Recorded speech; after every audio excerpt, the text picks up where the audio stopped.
Hey y'all. It's me, Miss Mahogany Brown.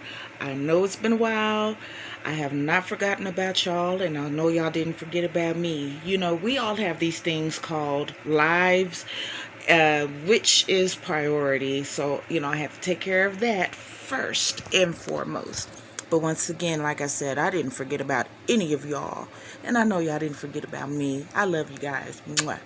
Now, I hope y'all have y'all's pen and paper ready because in my last video, I said that I was going to give y'all some information about narcissists. You can do a little further research on it if you choose to on your own free time or when you get a chance. Hopefully the narc is not around or you're no longer with them, point blank, period. Okay? So again, the title of this video is Narcissists Live Lives of Duality. And let's make no mistake about it, darling. They don't mind living that double life. No questions asked, no ifs, ands, buts, no maybes. They do live lives of duality. And before I get started on this video, guys, I do want to let y'all know, be careful these holidays with these narcissists because they will stop at nothing to ruin those days for you, okay? This is Hoover season, and narcs definitely have a season where they're scouting, okay? They're scrambling around, especially if you've been no contact, things like that. They will try to find a way to get in touch with y'all and ruin your holidays, and don't let them do it. Don't let them do it, y'all. That would defeat the purpose of you wanting to get away, and that would defeat the purpose of you actually getting away. So number one on the list, they get bored easily. You want to know why they get bored easily? Because they're impulsive. They always have to be doing something to keep their minds occupied because they do not self-reflect. Okay? Sometimes it's by choice. Sometimes it's because they don't know how to. Okay? So number one, please understand, when you're nowhere around, they're up to something. And they don't care what it is they're up to. They could be snooping through your personal belongings. They could be snooping through your phone if you're in the next room without your phone being in your hand. They're taking down numbers and names, looking for someone to call, or there may be a neighborhood prospect that they're looking to get with, so that they won't have this feeling of boredom when you're not around. They'll have something to do. Better yet, they'll have someone to do. Think about that, okay? Next here, they will not. And I stress this with everything, y'all. They will not be alone. They're never alone. They can't be alone. They don't know how to handle themselves. And it's usually for the same reason as the first reason. They can't self-reflect, either because they don't want to or they don't know how. But either way, they won't be alone. So while you're thinking that you're on the phone with them, keeping them company, honey, they will be laying right there in the bed next to someone else while they're on the phone with you. Okay? Just to give you some heads up, trust and believe. You can't leave a narc alone without them doing something else, because that's what they're going to be doing. They're very impulsive like that. Okay? Also, their second life, third life, fourth life, however many people that they're dealing with, they're in their phones. Trust me, they are. Some of them have several phones that they are using. They may have the one that they carry around while they're with you, and it never rings while they're with you. Meanwhile, they may have a phone in the trunk of the car. They may have a phone at work that you will never know about. I know this through experience. The last creature that I was with, oh my gosh, had several phones, and the things that I found is terrible. I mean, there are some narcs that actually have you as their main source, and they have a spouse on the side. with the family to go along with it. Oh yeah. And they use other phones to get in touch with the other people that they're dealing with. Also, they live in their phone. They take their phones everywhere with them. To the restaurant, they take their phones to the shower with them. Who does that? Them. That's who. They're very protective of their phones. Some of them are smart enough to where they don't have codes for you to put in their phone, or a lock code or anything to get in. That's because that's the phone that they use with you. Okay? So, of course, they're going to tell you that I don't have anything to hide. You're not going to find anything. And they're good at putting apps on their phones and keeping those apps hidden. Oh, yeah, there are apps that hide other apps in those phones. Okay? Emails, you name it. And a lot of them have several email addresses. They might give you one or two if you're the main supply, but the rest of the people, they have different email addresses. Like I said, just giving you guys heads up on some things, okay? So be well aware. If you ask them, hey, let me see your phone, and they hesitate, or they're like, wait a minute, I'm doing something. Yeah, they're doing something all right. They're hiding something or getting rid of some evidence, or there's something going on in their phone that they don't want you to know about, okay? But yeah, they're overprotective of their phones, darling, and they usually have more than one. So just be mindful and watchful of that, okay? And be careful of yours too, because they'll use yours against you. Like, hey, you look through my phone all the time to see how faithful I am, and I'm assuming that that's the reason why. So let me see how faithful you are. Who all are you talking to? Hey, narcs will go through your phone and actually get the contacts out of your phone of certain prospects in your family and friends and things like that that they're interested in, and get their numbers off of there so that they can call them and get in touch with them behind your back, or run a smear campaign behind your back to these people. Okay, so keep that in mind. And of course, we all know that every time they talk, they're lying. Every time their lips are moving, even if nothing is coming out of their lips, they're lying. Every time they open their mouths, they're lying. You could be standing right there. They could say one thing to you. You could repeat it back to them immediately, word for word, verbatim, if you will. They're going to tell you they never said that. And we all know that saying, I never said that. They said it because you heard it. Okay? Just trust that. And cheating, darling, they're going to do that. And they have supply all over. It's not going to be just you and one other person. They have supply all over. And sometimes that supply is the same sex as they are. If you're hetero, trust and believe me, they're not. They conform. They sleep with any and everybody. They will sleep with their own family just like they will sleep with yours. Trust me, that's what they do.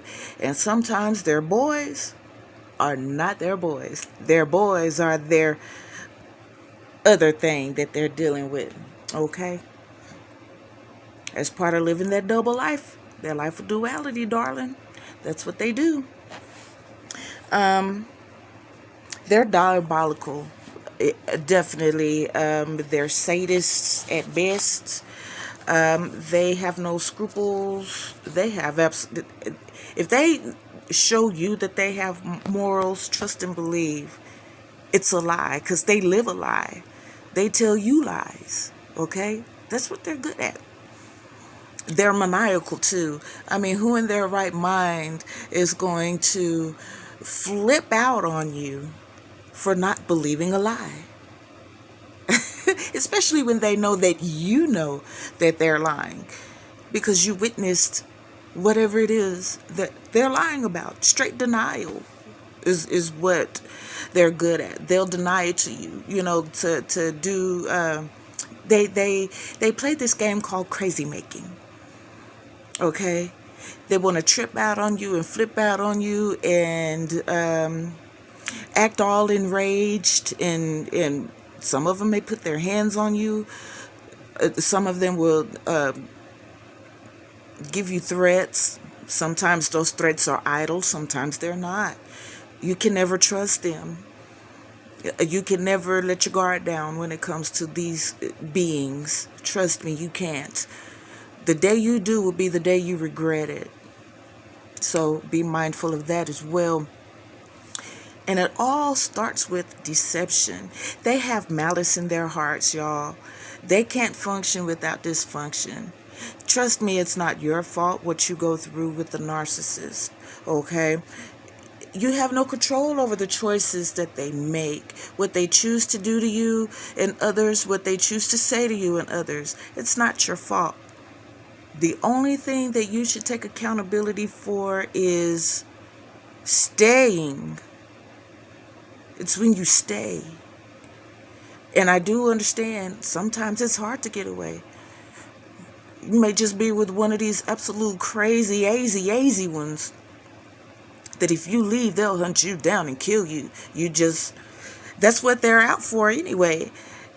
They're actually out to destroy you. They're actually out to make you sick. They're actually out to kill you from the inside out. Trust and believe me. But those things, y'all, are not our faults. Us as empaths, the thing of it is we fell in love with ourselves through them because we didn't realize how beautiful we really is. Okay? But they knew. They were after us the whole time. They knew how beautiful we were. They knew we had it going on. And they wanted that. They wanted a piece of that. They wanted a part of that. So they did whatever they had to do to get that. Okay? And it was too much for them to handle. You could be the shiniest thing, the most beautiful thing that they've ever seen. But guess what? Now, we all know no matter what you've got going on for you, there's always going to be someone else that has something different from you. Doesn't necessarily mean better, but different from you. And as easily bored as they get, like they're after that other thing that you don't have. That thing that you don't have may be something that you don't want to have, but they don't care. They really don't discriminate. The only thing that they discriminate against is, does this person have something I can feed off of or not? And if you have something that they can feed off of, oh, they're after you. You're the next best thing, okay? You're new and shiny like my pillow back here, okay? Yeah, and that's where their interest goes. And again, don't question yourself. Don't question yourself, because apparently it was something about you for them to go after you, for them to seek you out, for them to pursue something deeper than polite conversation with you. Okay? So don't doubt yourself. And it's nothing you've done. It's nothing you've said. They're going to say, if it hadn't been for you saying or doing X, Y, and Z and 1, 2, 3, trust me, that's deflection and projection. It's nothing you said or did. It has nothing to do with you. It's just the way that their mind works. They're unstable. They're not steady. And the only thing that they're consistent in is their inconsistency, okay? So keep that in mind as well. It's never on you. So don't take accountability for them and their choices, okay? It's not you. You still have it going on. You just have to pick up the pieces and move on. That's what it is. And you're stronger than they are. You don't need them. They need you. But they play this mind trickery, this mind game, to make it seem as if you're dependent on them, when in fact, they need us in order to continue on. They need us in order to thrive. It's not on us. That's them and their instability. Hello? They're always passive aggressive, especially when they're in denial and they can't think of a lie at that very moment. Okay? Some of them like to use silent treatment as their passive aggressiveness, because silence speaks volumes, and they know that. They know that. And usually when they give you the silent treatment, Even if y'all have never had an argument and all of a sudden you're getting the silent treatment, that's because there's another prospect there for them. They're getting ready to discard, honey. And the devalue is going to be massive. It's going to be painful. It's going to um, it's going to be very discouraging. It will be. But that's what I'm fulfilling my purpose for.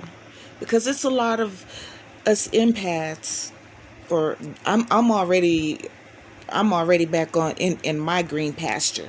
Okay? I'm already over that healing process. So I'm doing this to help those that are not and have know where to go in their mind on where to begin on that journey to healing. That's what I'm doing this for, because I care and I've been through that. And y'all, it's not easy, especially when you have to heal by yourself in the face of your abuser, which is what I did. And I told you guys I narked my narc. But as we go along in my videos, the more subscriptions I get, y'all, the better the content, y'all. The more research and information I can get out to y'all. Y'all support is what makes me want to do more. Want to give more in my content, in my videos about this, y'all. Because I know this is my purpose, to help someone get out of that funk.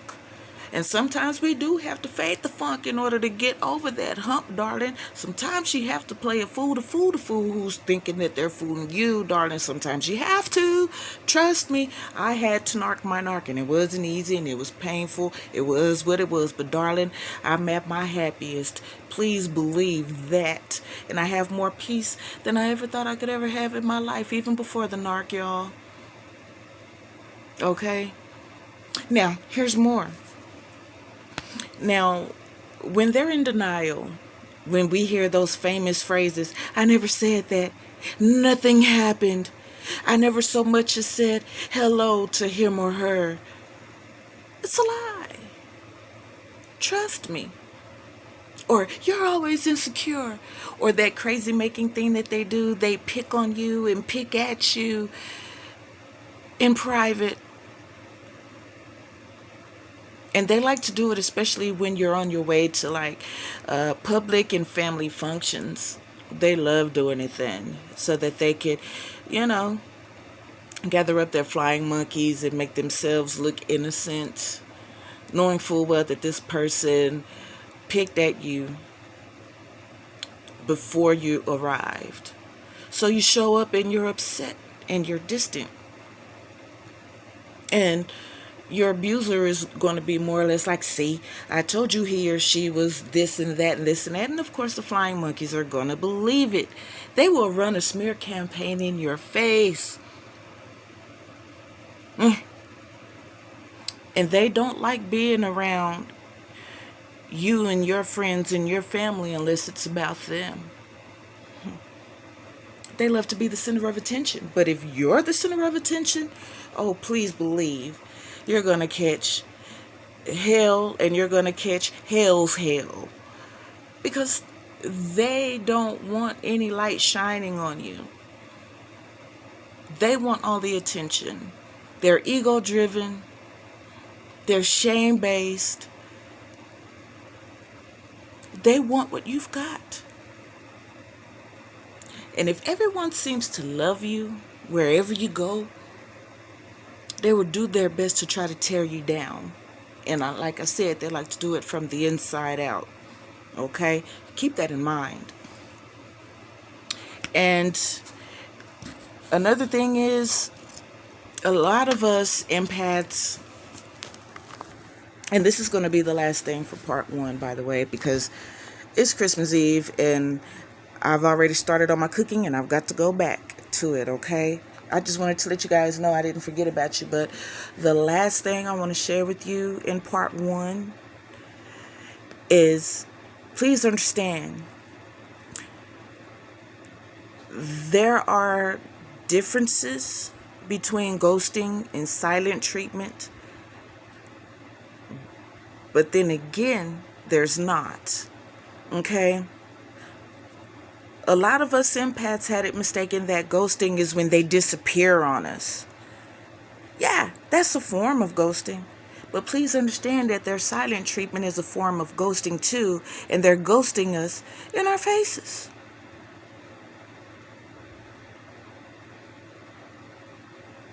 Think about that one. Silent treatment is actually ghosting in your face. They're treating you as if you're not there. Okay? So, just wanted to hit you guys up. Subscribe, y'all. Subscribe, so I can keep bringing y'all this content. So I can keep bringing y'all these, this education, y'all. Because this is a spiritual battle. We don't battle with flesh. We battle with good and evil. We battle with spirits. And they have the spirit of Leviathan. They have the spirit of Jezebel. They have the spirit of Delilah. And also, take a look at some Greek mythology. Narcissus. Yeah, they're derived from Narcissus. There's a flower called Narcissus, which is named after the Greek mythology character Narcissus, who fell in love with his reflection, and he ended up dying trying to kiss his reflection.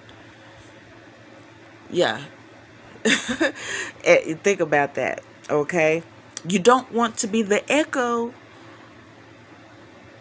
And that's also Greek mythology. She was so enamored with Narcissus, and he still did not care for her. So, do a little reading or whatever. Entertain yourselves in a better way rather than being down in the dumps. Learn something else, while you're on your journey to healing. Make yourself happy. Go back to doing your old hobbies or find a new one. You never know. Beautiful artwork may come out of a simple scribble on a pen, on a pad with a pen. Don't be like the Narc and get bored and become impulsive and get into the wrong thing that could possibly destroy you and someone else. I love you guys. Happy holidays. Ignore those Hoovers. Thank the Lord, even through the midst of our struggles, we are still here and we're still thriving. And He's keeping us. Hallelujah. I'm thankful for Him. Because it took me, my will, my drive, my intuition, and it took the help of God for me to get through what I went through. Okay?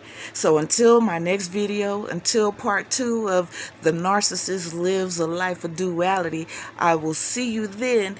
Ignore those Hoovers, guys. If they call, let them call. Don't respond. That's what they're looking for. Okay? I love you guys. Take care until the next video. Bye.